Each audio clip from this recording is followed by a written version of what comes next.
안녕하세요. 저는 정덕현이라고 하고요. 한국에서 K 콘텐츠 전반에 대해서 비평을 하는 일을 하고 있습니다. 네, 사실은 이렇게 딱 두 가지로 나눠져요. 하나는 첫째는 백상은 대중성을 되게 따져요. 그러니까 뭐 완성도가 첫 번째 중요한 부분인데 동시에 대중성도 있어야 된다. 이 두 가지가 사실은 되게 어려운 거예요. 하나는 굉장히 아티스틱한 예술적인 어떤 부분을 본다면 한쪽은 그거 말고 대중적으로 소통해야 된다는 거예요. 사람들이 좋아하거나 그런 콘텐츠를 해야 된다는 거죠. 그래서 생뚱맞은 어떤 콘텐츠에 대해서 상을 주는 예를 들어서 뭐 심사위원들만 좋아하는 아니면 평론가들만 좋아하는 이런 작품들을 세우는 게 기준이 아니에요. 그거는 뭐 백상 기준이 아니고 백상은 철저히 대중의 시선에서 바라본다. 그리고 그 안에서 좋은 작품들을 찾아낸다. 이게 두 가지 크로스되는 지점인데 이게 결코 쉽지 않습니다. 특히 최근 들어서는 더더욱 어려워졌어요. 그러니까 예전에는 딱 눈에 보이는 게 있었어. 그냥 나피디 시절만 하더라도 누가 봐도 나피디가 받는 거예요. 그 당시에는 넘버원 컨텐츠 딱 봐도 이거는 예능과 드라마를 다 통틀어도 뭐 어떤 거 뭐 다큐멘터리까지 다 통틀어도 올해는 나피디가 예능을 통해서 한 그 어떤 공적이 가장 크다. 누구나 딱 인정할 수밖에 없는 그런 부분들이 나오거든요. 그러면 주는 거죠. 이런 게 딱 보였어요. 딱 그 1년을 딱 오래 했을 때 어느 쪽 분야의 사람들이 가장 큰 위로를 얻었고 가장 큰 반응을 보였었는가. 이게 보면 보이거든요. 드라마야? 예능이야? 예능 중에서도 어떤 이 출연자가 그걸 만들었어? 아니면 PD가 만들었어? 이런 게 딱딱 보이거든요. 그리고 뭐 드라마에서도 배우가 정말 잘했어? 아니면 이 작품을 쓴 작가가 잘했어? 진짜 딱딱 보여요. 그래서 딱딱 보였는데 지금은 OTT가 들어오니까 이게 막 되게 복잡해진 거죠. 그래서 막 심지어 유튜브 콘텐츠들까지 이제 막 들여다보기 시작했고 거기 나오는 뭐 예능 프로그램들 그 다음에 이 변화 안에서 유튜브 콘텐츠는 상대적으로 적은 제작비가 들어가지만 어떤 특징들이 뭔가 혁신적인가 이런 것들을 이제 찾기 시작하고 그런 것들을 가지고서 사실은 심사위원들이 치열하게 토론을 하죠. 토론을 해요. 그래서 뭐 멱살만 안 잡았지 거의 뭐 싸우는 수준으로 토론을 하고 그리고 이제 결국 이제 결과는 이제 그 과정에서 나오게 되는 거죠. 그래서 이제 100% 저도 뭐 어느 순간에 뭐 100% 예전에는 100% 만족하는 어떤 그 심사 결과도 있었지만 지금은 100%라는 건 없고 누구나 다 조금씩 미진해요. 다 마음에 내가 주고 싶은 건 이건데 이건 받은 건 좋은데 이건 좀 이상하다 이런 것들이 좀 있어요 전반적으로. 근데 뭐 거기에 대해서 우리가 이렇게 뭐 오케이 가자 이렇게 되는 거죠. 어떤 합의 같은 게 만들어지는 거죠. 그 과정으로 지금 백상이 가고 있고 이거는 이제 점점 갈수록 시상식이 점점 어려워지는 그러니까 백상만이 아니라 시상식이 어려워지는 시대로 이미 들어왔다. 왜? 내가 보기에는 어떤 대중이 내가 보기엔 나는 여행 예능이 나한테는 최고야. 그래서 나는 거기에서 나영석이가 한 예능이 제일 좋아.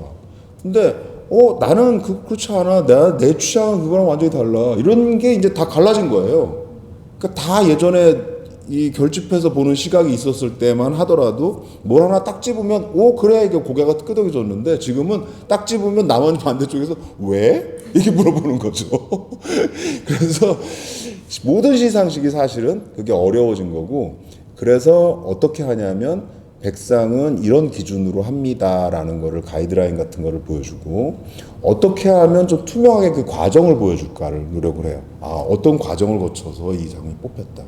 그 과정들이 이제 회의록에 다 들어가고 그 내용들이 끝나고 나서 이제 기자들이 정리해서 기사로 내고 이 작품은 이런 이유로 어떤 작품과 굉장히 치열한 경쟁을 벌였는데 결국 마지막에 이제 투표로 이렇게 올라왔다. 이 과정들을 다 같이 공개하는 거죠. 너무 어려워진 거예요. 그냥 뽑아서 주면 백상이 줬으니까 맞아 하고 박수 치던 이 시절이 좋았던 건데 지금은 그게 너무 막 힘들어요. 막 할 때마다. 이번에 사실은 약간 그게 이슈가 됐잖아요. 그러니까 눈물의 여왕에서 김지원이 후보가 안 올라왔단 말이야? 네, 맞아요. 네. 그게 왜 그런 줄 알아요? 그게 심사 1차 심사 들어갔을 때 이 사람이 일찍 시작하고 눈물의 왕 시작도 안 했어. 그러니 이걸 대상으로 넣어야 되니 말아야 되니 갖고 일단 고민이 많았고, 일단 걸쳐서 들어왔기 때문에 원래 기준은 있어요. 몇 프로 이상 방영되면 대상이 된다. 근데 콘텐츠를 다 못 본 상태에서 그걸 하기가 어려웠던 거죠. 그래서 우리가 봤던 단계까지는 김주현은 확실히 보였는데 김주현은 아직 확실히 안 보인 단계 이렇게 돼 있던 거죠. 그래서 후보에 못 들어간 거예요. 그래서 이것도 사실은 다 설명했어요. 김주현 소속사에도 설명하고, 김주현이 그 얘기 다 듣고 다 수용했다고요. 대중들은 모르지. 우리 욕만 하지. 뭐 어떻게 그럴 수가 있냐고. 대만도 그래요. 대만 똑같은. 맞아요. 그래서 원래 이게 상이라는 게 약간 운이 있는 거예요. 그래서 이렇게 걸쳐져 있는, 특히 또 초반에 했던, 예를 들어서 이게 이제 뭐 상이 5월달, 6월달에 이제 시상을 하면 그 근접해서 나오는 드라마들이나 예능 프로그램들은 상을 받을 가능성이 높아요. 뇌리에 더 기억에 오래 남아 있으니까. 근데 거의 1년 전에 했던 콘텐츠들 있잖아요. 상 주면 그게 뭔데 이래요, 대중들이. 그때는 자기네들이 난리 났으면서 너무 좋다고 막 그랬으면서 이게 지나고 나니까 그 뒤에 기억으로 덮어지는 부분이 있는 거죠. 그래서 이게 약간 운이 있는 거죠. 사실은 올해가 예능 쪽에 되게 힘든 것들이 되게 많았어요. 그래서 나피디도 들어가 있지만 거기 보면 크리에이터도 있고, 그다음에 뭐 기안84나 이런 친구들도 좀 있고 막 이렇게 있었는데, 어떤 의미로 줘야 할까라는 생각을 되게 많이 했고, 거기 백상에는 지금 예능 사람한테 주는 것도 있지만 작품도 있잖아요. 작품이 들어가 있는 것도 있잖아요. 예능상인가 그게 그 부문이. 그래서 거기에 기안84를 주느냐, 이게 되게 고민이 되게 많았어요. 거기에 부딪힘이 되게 많았고, 그리고 그 콘텐츠에 사실은 태어난 김에 세계 일주를 어떻게 봐야 될까? 이거를 콘텐츠의 힘으로 봐야 될까? 아니면 기안84의 힘으로 봐야 될까? 이거 가지고 고민이 진짜 많았어요. 그래가지고 기안84를 만약에 예를 들면 태어난 김에 세계 일주를 작품으로다가 상을 주면 사실은 거기에 다 같이 포함된 거다. 그래서 기안84를 또 준다는 게 이거는 좀 너무 중복이다라는 생각이 그때 있었던 거고, 그래서 그러면 기안84가 딱 빠지고 나니까 거기서 딱 보이는 인물이 나영석인 거죠. 왜냐하면 나영석은 아까 얘기했던 시대성 같은 거 되게 많이 보거든요, 또 백상이. 그래서 대중적인 것도 보지만 완성도 여기에 또 하나 들어가요. 시대성. 지금 한국의 콘텐츠가 어떻게 변화하고 있는가, 그 변화하는 지점에서 나영석이 딱 서 있는 거예요. 그게 이제 크리에이터로까지 갔다는 거. 그리고 이게 지금 사실은 방송들이 다 이렇게 바뀌고 있어요. 한국의 예능 프로그램의 어떤 특성들이 크리에이터화 돼가고 있어요. 기안84도 잘 보면 그 여행의 특징이 크리에이터처럼 하는 거예요. 현장에 나가서 자기가 막 카메라 들고 찍고, 그 다음에 막 오지 같은 데 들어가서 막 하고 하는 거잖아요. 제작 인원을 최소화하고, 그래야 기동성 있게 아주 깊게도 들어가서 여행을 찍을 수가 있으니까 그런 것들을 한 건데, 나피디는 PD 연출자임에도 불구하고 그 영역에 과감하게 도전에 들어와서 확실하게 자기 영역을 만들었다라는 부분들이 가장 큰 의미를 차지한 거고, 그래서 나영석한테 간 거죠. 저는 이제 소통이 주는 어떤 감동이 있거든요. 그러니까 제가 무슨 작품을 봤어. 근데 이 작품이 너무 좋아. 너무 좋은데, 사람들이 잘 안 보네? 나는 너무 좋은데 사람들이 잘 안 봐. 근데 이제 그 좋은 거를 제가 이제 너무 좋기 때문에 글에 썼어. 너무 제 감정을 다 실어서 쓴 거죠. 그리고서 내놨죠. 그리고 나서 이제 반응들이 올 때 보고서 사람들이 글을 읽고 좋다. 라는 생각이 들었고, 그 다음에 그 콘텐츠를 실제로 그걸 통해서 보게 되고, 요게 조금 더 나가면 이제 그 작품을 만든 제작자들, 예를 들면 예능 쪽이면 연출가라든가 PD라든가 또 드라마면 뭐 작가라든가 뭐 이런 분들이 저한테 이제 리액션을 해올 때 제가 가장 큰 감동을 느껴요. 아, 통했구나. 그러니까 제가 생각한 부분들이랑 뭔가 맞아 떨어졌구나. 근데 그게 주는 힘이 되게 큰 것 같고, 그 힘 때문에 지금까지 계속 내가 일을 하는 것 같아요.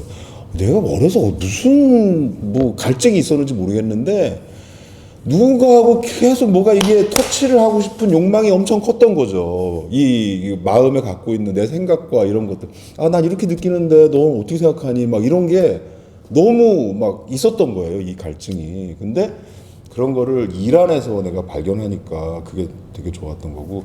그래서 이 책에도 그런 게 들어가 있지만 작가분들이 사실은 사람들하고 잘 교류가 없어요. 잘 안 만나시거든요. 근데 교류가 되더라고요. 그게 저는 되게 큰 감동이에요. 보면서 아, 내가 허투루 일해오진 않았구나. 그리고 내가 일한 게 저분들한테도 뭔가 이 통하는 부분들이 있었다. 뭐 그런 게 저한테는 가장 좋은 순간이었던 것 같아요. 그럼 현재는 약간 좀 잠재력 있는 배우나 뭐 예능인 같은 거 있으신지 생각하시는. 나 PD.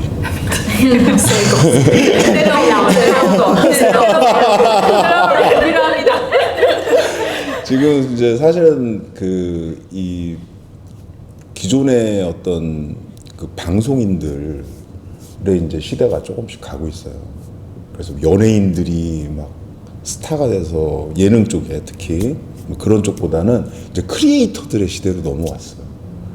그래서 일반인으로 시작을 했는데 그 자기 영역이 확실한 그런 크리에이터들이 점점 중심으로 들어오고 있거든요. 그래서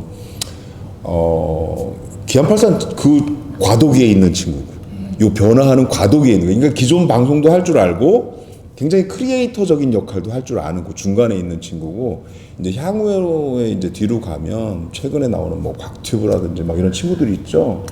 그 크리에이터로 시작을 했는데 이제 방송 전반에 막 들어오는 또 뭐 덱스 같은 친구라든지 이런 친구들이 정말 다양하게 할 수 있는 친구들이에요. 연애 리얼리티도 하지만 걔는 서바이벌 가서도 할 수 있을 것 같고, 뭐 지금 요즘 뭐 영화도 찍었고 막 별의별 걸 다 할 수 있잖아요. 그래서 그런 그 새로운 얼굴들이 아직 잠재돼 있다. 딱 눈에 들어오진 않아요. 근데 프로그램들이 이제 그런 일반인들 중에서 뭔가를 잘하는 자기 영역을 갖고 있는 사람들 끄집어내고 있을 거라고 보고 거기서 이제 나올 거라고 생각해요. 그럼 배우는요? 배우는 사실은 지금 배우들이 한국은 배우들이 정말 배우 강국이거든요. 그래서 어느 한 명을 얘기하기가 어려울 정도로 배우들이 많고, 그게 왜 그러냐 하면 그 각자 갖고 있는 매력들이 다 달라요. 네, 그래서 어떤 사람은 너무 연기파로서 막 와 너무 멋있어 막 이렇게 느껴지는 사람이 있으면, 어떤 사람은 그냥 딱 보고만 있어도 너무 좋은. 예를 들면 여기는 변우석 같은 친구, 변우석 같은 친구는 그냥 보고만 있어도 좋아. 걔는 계속 물론 다른 역할도 계속 하면서 성장해야 되겠지만 한동안은 계속 선재로 있었으면 좋겠어. 그래서 바깥의 활동도 실제 그 이클립스 활동한 것처럼 계속 했으면 좋겠어. 뭐 이런 친구들이 있는 반면에 김혜윤 같이 정말 공력 있는 연기자, 진짜 공력 있는 연기자예요. 그 연기자가 왜 대단하냐면 자기가 잘나서 잘 뛰는 그런 부분이 아니라 같이 하는 사람들을 다 띄워요. 그게 진짜 힘이거든요. 그러니까 배우 연기라는 건 혼자 하는 게 아니고 주고받는 거고, 그래서 앙상블 안에서 힘이 나오는 거거든요. 그래서 어떤 부분에서는 나를 죽이기도 해야 되고 어떤 부분에서는 내가 드러나서 끌고 가기도 해야 되는데, 그런 연기를 진짜 그 나이에 그렇게 쉽게 한다? 저는 뭐 대단한 친구라고 생각해요. 그래서 단연 지금 꼽으라고 그러면 김혜원이 먼저 머릿속에 딱 떠올라요. 연기자로만 한다면. 그 친구는 또 굉장히 또 진정성도 있어가지고 뭐 연기하는데 진심도 있고 그래서 예능으로 들어와도 새로운 그림이에요. 굉장히. 여러분 그런 친구들이 정말 매력이 있거든요. 뭔가 예능에 적응돼서 딱 나오면 무슨 리액션이 나올지 빤히 보이는 사람들은 재미가 없어요 이제. 근데 그냥 예능이나 이런 데 잘 안 나왔는데 그 사람이 그냥 갖고 있는 그 캐릭터나 그게 너무 러블리해. 나와서 뭘 해도 좋은 거죠. 그러니까 이게 저기 나 PD가 그런 친구들을 탁 이제 끌어다가 그 프로그램에다가 자기 프로그램에다가 이렇게 탁탁탁 집어넣어가지고 그렇게 해서 먹고 사는 거예요 지금. 제가 좋아하는 예능은 네. 이게 좀 어려운데. 사실은 이제 예능 프로그램에서 최근에 제가 막 이렇게 확 들어오는 것들은 제가 요즘 그 연애 프로그램 빠져서 그런지 몰라도 최근에 이진주 PD가 했던 연애남매가 너무 좋았어요. 거기에 물론 중간에 막 뭐 말도 많았지만 저는 그 이진주 PD의 그 뚝심이 너무 좋거든요. 그 연애 프로그램을 하는데 그 자기만의 어떤 새로운 코드들을 하나씩 꼭 집어넣어서 확장시켜요. 그 기존의 연애 프로그램에서 환승이라는 개념을 집어넣어서 뭔가 새로운 걸 만들었죠. 이번에는 남매라는 걸 집어넣어서 가족이라는 개념으로 확장을 시켰어요. 그래서 가족으로 확장을 시키니까 이게 연애에만 집중해서 했던 리얼리티 쇼가 이제 관계로 확장되는구나. 이거는 앞으로 연애뿐만 아니라 리얼리티 쇼 자체가 지금 확장될 가능성이 높겠구나라는 생각을 해서 저는 이준주 PD의 완전 팬이 됐고요. 그 프로그램 꼭 보셨으면 좋겠고 이게 너무너무 이 보는 재미가 되게 다양해요. 보면 그냥 뭐 달달한 이런 얘기만 있는 게 아니고 중간에 보면 뭐 버라이어티 요소도 있어요. 그래서 막 노래도 하고 막 그러잖아요. 춤도 추고 그다음에 여행 뭐 싱가포르 여행 싱가포르 여행 가고 싶다 뭐 이런 생각이 든단 말이에요. 딱 보고 나면 대만에서 이런 걸 또 찍고 그랬어야 되는데 맞아. 그랬던 그런 그 여러 요소들이 이제 다 있기 때문에 보시면서 다양한 결의 리얼리티를 보면서도 다양한 결의 재미들 그 다음에 그 안에 그 가족 코드가 갖고 있는 아주 그 한국적인 그 울림 같은 것들이 또 깔려 있어요. 그래서 그런 것들도 되게 재밌게 볼 수 있는 프로그램 같고 드라마는 제가 최근 몇 년 사이에 좀 계속 좋은 작품이라고 생각하는 드라마는 박혜영 작가 드라마를 제일 좋아해요. 사실은 전. 그래서 뭐 나의 아저씨, 그다음에 나의 해방일지 그 연작 시리즈 너무 좋아하고 제가 드라마를 너무 많이 콘텐츠를 너무 많이 봐서 드라마 2번을 못 보거든요. 너무 막 길어서. 근데 두 작품 다 3번씩 봤어요. 근데 3번 봤는데 볼 때마다 감흥이 다 달랐어요. 그래서 아마 보면 볼수록 되게 깊게 볼 수 있는 그런 작품이고 최근에 본 작품에서 고르라고 그러면 최근에는 많은 분들이 안 봐서 내가 좀 안타까웠는데 그 히어로는 아닙니다만 이런 작품이 정말 저는 좋게 봤어요. 이게 히어로물인데 정말 이렇게 해석도 하나 히어로물을 가지고 무슨 한국인들이 특히 많이 갖게 되는 어떤 그 정신적인 어떤 어려움이라든지 이런 부분들을 잘 녹여가지고 위로를 해준다. 따지고 보면 히어로물인데 별로 날아다니지도 않고 사람들이 뭐 그래요 그냥. 근데 굉장히 그걸 잘 만들어냈다고 생각하거든요. 그래서 그 작품도 되게 저는 좀 추천합니다. 아니 저는 아까 그게 궁금해요. 이게 20년 전부터 뭐 이걸 보셨다고 그러는데 그걸 계기가 된 작품이 뭔지 궁금해요. 그 처음에는 그 방송국에 그 대만 방송국에 나온 그 2부의 모든 것. 2부의 모든 것. 네. 접하게 되고 그 나중에 정말 한국 드라마 팬이 되는 거. 내 이름은 김상순. 네. 사실 처음에는 한국 드라마 다 약간 좀 로맨틱 드라마였잖아요. 네. 그 점점 그 많이 볼수록 점점 그 변화를 보게 됐어요. 지금은 약간 좀 가족 이야기, 네네네. 약간 직업 이야기, 뭐 그런 거 많아졌어요. 저랑 거의 똑같은 그런. 사실 처음에는 제가 좀 그냥 드라마다 이렇게 생각했는데 점점 그 변화를 보면서 이게 계속 볼 수 있다. 와, 뭐 훌륭한 그 칼럼니스트가 되실 가능성이 높은데요. 그 작가님이랑 얘기한다시피 약간 좀 눈물의 여왕, 약간 좀 옛날 느낌이 났잖아요. 근데 저희가 볼 때도 약간 좀 신기했어요. 이거 옛날 것인데 왜 사람들이 이거 미쳤냐. 그런 흐름들이 있다니까. 네, 되게 신기했어요. 네. 그 대만의 그 이 한국 콘텐츠 관련된 이런 그 관심들이 어느 정도예요? 저는 궁금해요. 엄청 커요. 아, 그래요? 因为台湾其实，我有出一本书， 사실 야오도 한국 드라마와 관련된 책 하나 나왔어요. 아, 진짜요? 네네네. 이번에 안 경쟁자네.